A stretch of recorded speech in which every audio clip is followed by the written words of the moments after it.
Measures of position, percentiles, and analyzing percentile graphs. Objectives. The students will be able to find the percentile rank for a value in a data set. The students will be able to find a data value in a data set with an approximate percentile rank. And the students will be able to use a percentile graph to estimate data values for a given percentile and percentile ranks for data values. Terminology, quantiles. Quantiles is a generic term for splitting up the data, and the next terms tell us how many groups it's broken into. Quartiles divides a data set into 4 equal parts. We use these for our box plots. We analyze Q1, the lower quartile, Q2, which is also known as the median, and Q3, which is our upper quartile. Deciles divide a data set into 10 equal parts. That's D sub 1, D sub 2, D sub 3, and so on up to D sub 9.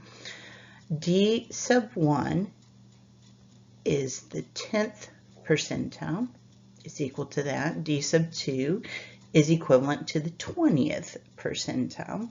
Now let's get into percentiles. It divides the data into 100 equal parts. So we have P sub 1, P for percentile, P sub 2, P sub 3, on up to P sub 99. Percentiles.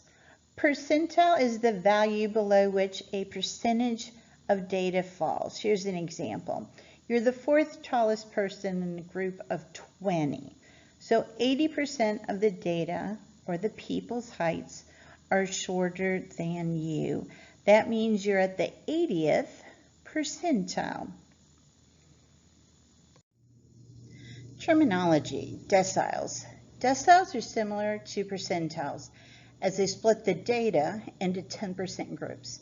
The first decile, D sub 1, is the 10th percentile, the value that divides the data, so 10% of the data values is below it. The second decile, D sub 2, is the 20th percentile. That's the value that divides the data, so 20% of the data values is below it. Terminology, quartiles. Quartiles split the data into quarters, or 4 equal parts. The first quartile, Q sub 1, is a 25th percentile. It's the value that divides the data, so 25% of the data values is below it. The second quartile, Q2, is the 50th percentile. It's also known as the median. It's also the 5th decile. It's the value that divides the data, so 50% of the data values is below it. The third quartile, Q sub 3, is the 75th percentile. It's the value that divides the data, so 75% of the data values is below it. Percentiles. We can estimate percentiles using a cumulative relative frequency graph, or ogive. These are SAT scores in a percentile graph. The lowest is at 600, and by the time you get to the 100th percentile, you have the highest possible score of 2400. Here's an example. The percentile graph given represents the cumulative distribution for SAT scores of college-bound students in a recent year. Use this graph to answer the given questions. What test score corresponds to the 62nd percentile? Find the 62nd percentile, go over to our curve, and go down, and that corresponds to 1600. So a score of 1600 on the SAT corresponds to the 62nd percentile. Interpretation. This means that 62% of the SAT test takers had a score of 1600 or less. Here's another example. The ages of the 50 richest people are represented in the percentile graph, cumulative frequency graph given. At what percentile is someone who is 66 years old? 66 is right in the middle of 62.5 and 69.5. If you go up from the 66 to your graph and then over, of the 50 richest people, an age 66-year-old would correspond to the 50th percentile. Interpret the results. This means that of the 50 richest people, 50% are 66 years old or younger.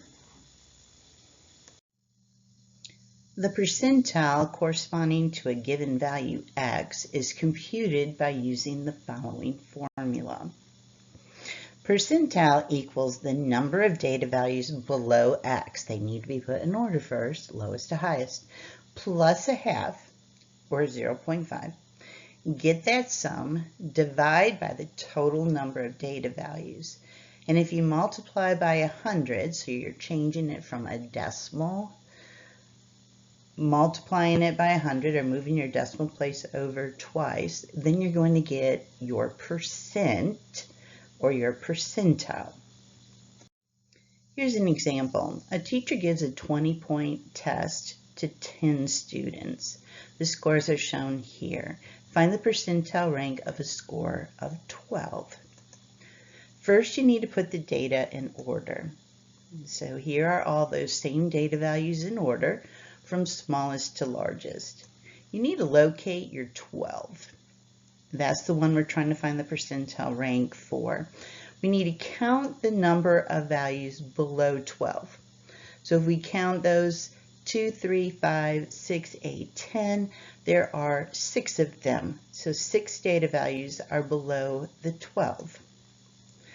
To find our percentile, we take that number 6, add a half to it, and divide by 10 because there are 10 test scores shown. That is the size of our sample. Multiply by 100, we're at the 65th percentile. So the score of 12 is at the 65th percentile. Here's another problem with that same data set. We want to find the percentile rank for a score of 6. Here's our data already put in order. Locate our 6. We need to count the number of data values lower than 6. This time there are 3, the values of 2, 3, and 5. There are 3 data values below 6. Let's put it in our formula. To get our percentile, we take the 3, which is the number of data values below 6, add a half to it. We're dividing by 10 because there's 10 data values.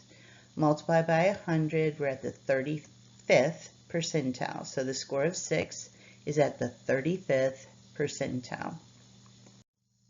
Now let's go in the other direction. We're going to find a data value that corresponds to a given percentile. Once again, we need to put our scores in order from lowest to highest. We need to compute a value C, which I like to think of as a count. And you get that using this formula. You take N, which is your sample size, multiply by P, your percentile, and you divide by 100. 100 is part of the formula. It's always by 100. So you take your sample size, multiply by your percentile, and divide by 100. This gives you a value C. Based on this value C, there's 2 different ways we can handle the situation. So step 3 is in 2 parts. If C is not a whole number, like 3.2 or 5.7 or I don't know, 6.1, it's not a whole number. So we're going to push it up to the next whole number. And then starting at the lowest value in our data set, we're going to count over to the number that corresponds to that pushed up value.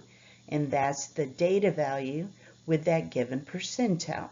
But If C is a whole number, we're going to use the halfway value between the Cth, this sounds really weird, I know, and the C plus 1th value when counting from the lowest value. So let's say C is 5.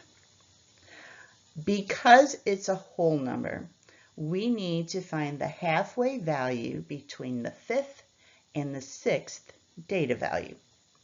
Let's say C is 3. It's a whole number. We need to use the halfway value between the 3rd and the 4th data value in our data set.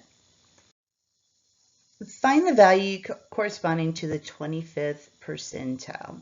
We have our same data set and it's already in order. We need to calculate that C value. So we take our sample size, which was 10. There are 10 data values there.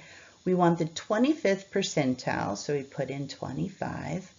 We multiply those and divide by 100. We do not get a whole number. We get the value 2.5, so we push it up to 3. And we're going to count over to our third data values. So there's our first, our second, and our third data value. So 5 is the value that corresponds to the 25th percentile. Here's another example. It shows the second situation in our step 3. We want the percentile or the data value at the 60th percentile. We have our same data values. They're already in order from least to greatest. We need to compute our C, which is our sample size 10 times the percentile 60 and divide by 100. We get 6, which is a whole number. So we're going to count over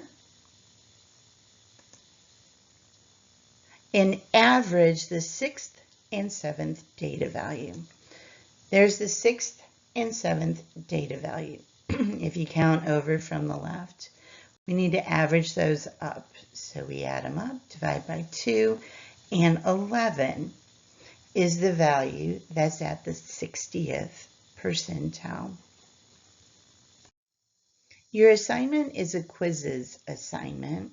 It's percentiles and percentile graphs. It is a 10-point minor grade. You will have up to 3 attempts to improve your score.